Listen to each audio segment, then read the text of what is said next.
Hello everybody, and welcome back to the Star Wars Expanded Universe. Now read out by Disney, or current Lucasfilm, both, whichever way you slice it. Legends. So today, in the epic big event that is the Yusong Vong War, in the 19-book epic written by multiple authors, I bring you today book 4 and 5 of the series, which is Agents of Chaos, written by James Luceno. Yes, the same James Luceno who wrote the magnum opus, which is Darth Plagueis. Spoiler, it's not as good as that, but it's still good. And we'll write some more stuff in this very series in the future. He's such a good author, along with Michael Stackpole and freaking Aaron Olston and Timothy Zahn. Like, I'd actually read more of their books. R.A. Salvatore is good too. He does a lot of fantasy stuff. Fantasy's never really been my jam, but maybe I could get into it. Don't know. But anyway, here we are today. Before I get into spoilers, because you know, if you've been watching my channel, I write things that I liked, or that I found interesting, or that I wanted to talk about, and then I talk about it. I'm going to try to give as best I can a really short, what the fudge am I trying to say? Succinct summary of both books without really spoiling anything. Though, of course, if you're going to read the first book, first off, if you're reading this series at all and you're this far in, then you're going to be reading this one. What else do I need to say? I mean, you're going to be reading all of these. I mean, there's only like a couple that you could like not read and have it not really matter. But anyway, so book 4, Agents of Chaos 1, Hero's Trial.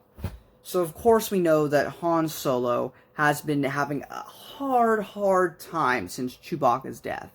And these two books, while there's other stuff going on, it's not solely focused on Han. A good part of it is. It's definitely more of a Han book than it is an other people book, though it has everyone because it's, you know, the big event, but there's a large part of it that is about him. And he meets up with an old friend that you will have know of. He has an R in his name. And he gets wrapped up in things that, you know, ultimately kind of tie into a bunch of other stories and other things that are going on at that time. But the big thing going on right now is that there's a Yusong Vong who defected. What? We have a good Yusong Vong? Maybe? No? Is it a trick? Who knows? You're gonna have to read it. And that, I think, is all I need to say for that particular one, because I want you to read it, and I don't want to spoil anything for you. But it was really good. James Luceno is an amazing author. He's another one like Michael Stackpole, where I really enjoy the dialogue. And he's another one where, like, you get to the action scenes and you're a little bored, because you'd rather be having people scenes, you know?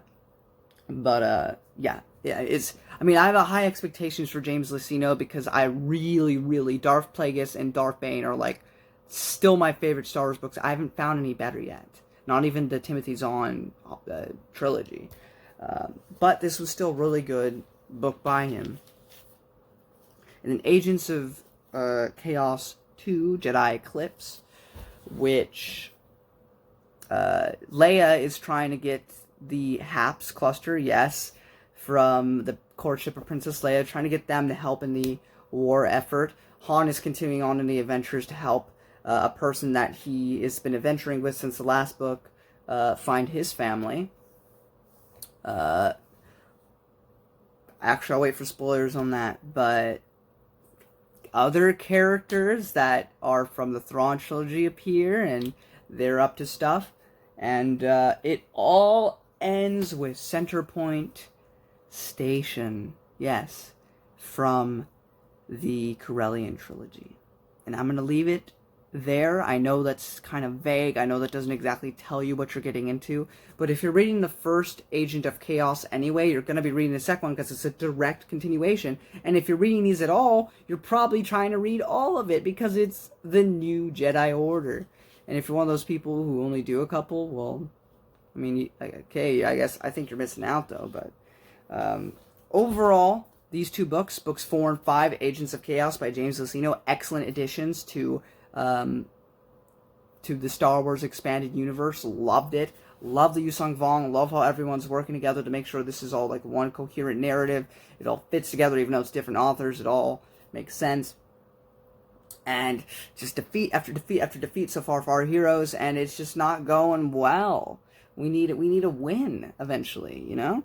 But right now, it is time to go into spoilers. Up next in our reviews, we'll be doing a single book, so this won't take as long to come out because it'll be a single book. It's not a duology, it's one, and that will be Balance Point by Kathy Tyers. And if you remember Kathy Tyers, she wrote the Truce Epicora, which takes place literally a day after episode 6, and she also has done a lot of short stories and stuff for the Star Wars Expanded Universe. But anyway, ignore that in the background. I'm going to get into spoilers now, so if you don't want spoilers, get out. So, first note I had is Chewbacca's funeral. It's not really a funeral, they say, because you don't have the body, but it's a ceremony for Chewbacca and what he meant, to everyone. We got Jason and Jaina and Anakin, and everyone's there. Lobaka's there, and it's just, it's really sad. But, yeah. It has been 4 months since Dark Tide. So since the previous duology written by Michael Stackpole, it has been 4 months since that. We're reaching a year at this point with this whole series. We're in a year into this conflict with the Yusong Vong. And I already mentioned Lobaka, Loey, the Yvethin crisis, the Blackfeet crisis, the Yvethin, they get mentioned, which I also find really interesting because they're like a lower tier version of the Yusong Vong, so I wonder if we're ever going to see them again, because that would be interesting, like would they join with them, would they, I don't know, but it'd be interesting to see their interactions, the Yusong Vong and the Yvethin from the Blackfeet crisis.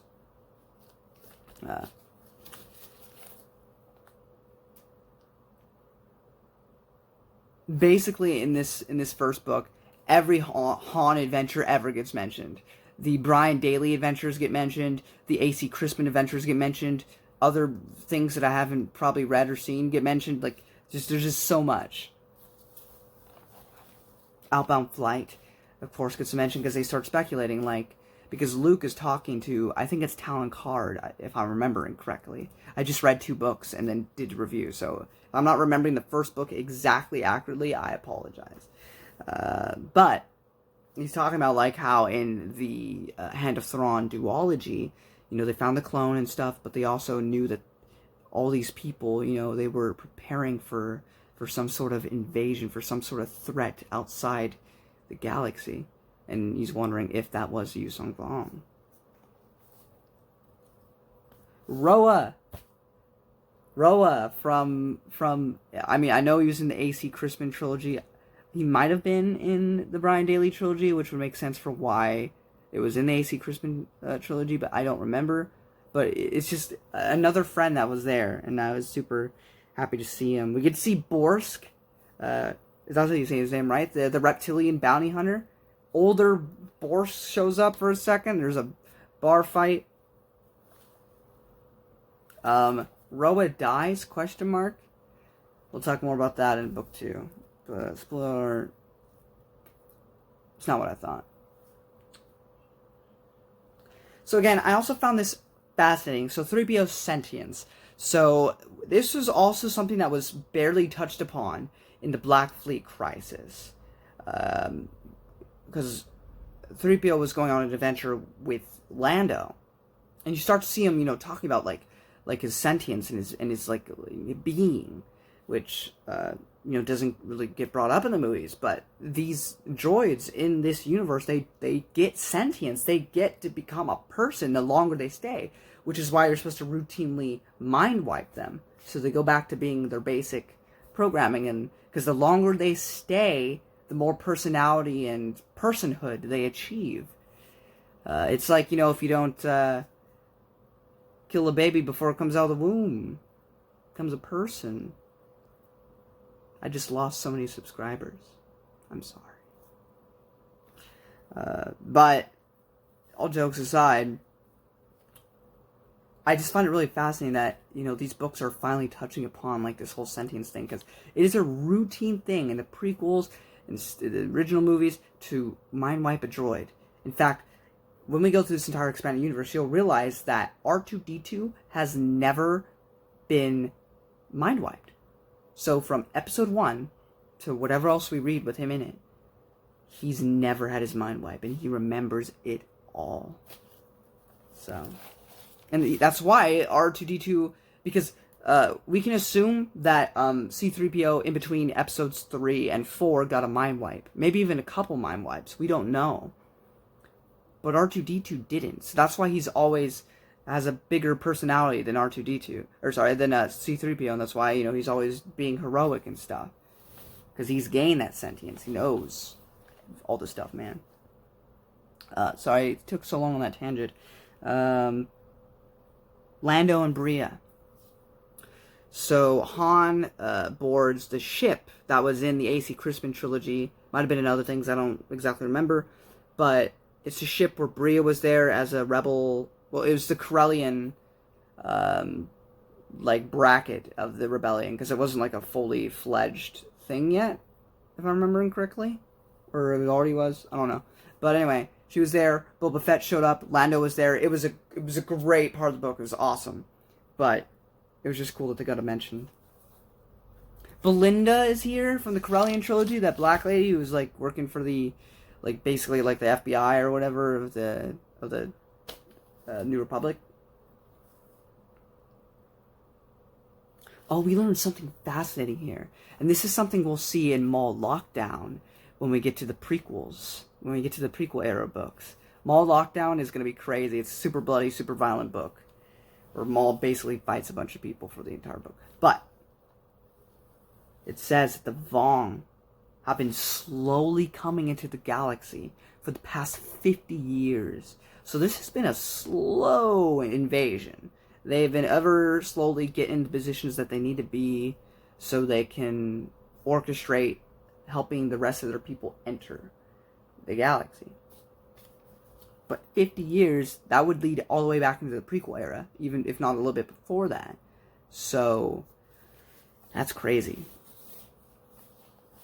I'll bring that up again when we get to Maul Lockdown, which will be eons from now. Tears from this bird-like alien race that was the fake, what is it called? The defector, the fake defector, the Yusong Vong's familiar, whatever that means. Maybe we'll learn more about that in the future. But Han figures out what the defector's trying to do, stops them, and the familiar leaves, but before they leave, they hand him some of her tears or whatever. And that somehow heals Mara from her sickness. I don't know if it's permanent or if it's temporary, but she is at least healing, at least temporarily, if not forever, from the plague or the thing that the Yusong Vong had inflicted upon Mara. So, which is a little bit of a happy ending. And that's how the first book in the Agents of Chaos duology ends. Then we get to Agents of Chaos 2, Jedi Eclipse, which is book 5 in the overall New Jedi Order series. Now, since the last book, it has been 8 months, so almost a full year at this point, since the first book, Vector Prime, when the Yusong Vong first started doing stuff. And it's been a month since Jedi Agents of Chaos 1. So the last book I just talked about, it's been a month since then. And as I mentioned in my non-spoilers, Leia plans to get help from the HAPS cluster, or whatever it is. The galaxy, not galaxy, just the HAPS area. The Vong are advancing further and further. We keep hearing news about how they're getting ever so closer to the core, ever getting closer to Coruscant, which is kind of their ultimate goal. There's a plan issued to use Centerpoint Station to take out these particular Vong.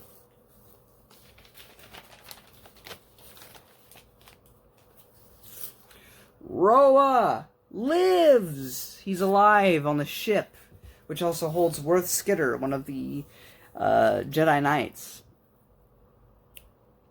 We get to see Tahiri from the Junior Jedi Knight series with Anakin and her. You remember Tahiri? I mentioned her, or we talked about her there. Well, she's back. She's only there for like a second, but I imagine she'll be a bigger part later on.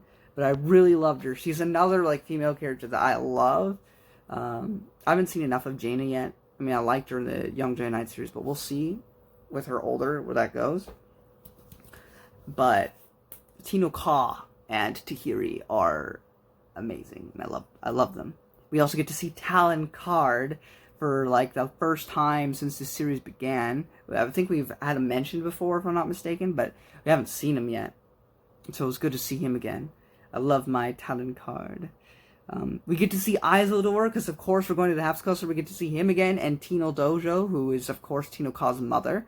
I know I'm just basically naming off people that we get to see, but I don't know. That was just stuff that popped out, and it made me happy, and I had to share it. Shada from the Hand of Thrawn duology. She might have been in other things, but that's what I know she was in. Unfortunately, oh, here's another thing I should mention. I didn't mention this in a non-spoiler, but I guess I'll mention it now. I find it fascinating with the remaining huts that are around, and the fact that, you know, they're double-siding like they always do. But, you know, even they're like, the Vong suck. We need to side with the freaking New Republic. We need to, you know, be like a double agent. But yeah, they're gonna suffer. I don't know if they're gonna suffer in the next book, but they got found out at the end of this, so it's gonna suck for them. But the Vong know the plan of Centerpoint Station. They wanted to trick them into going to Corellia so they could use Centerpoint Station. But they found out, so they're not doing that anymore.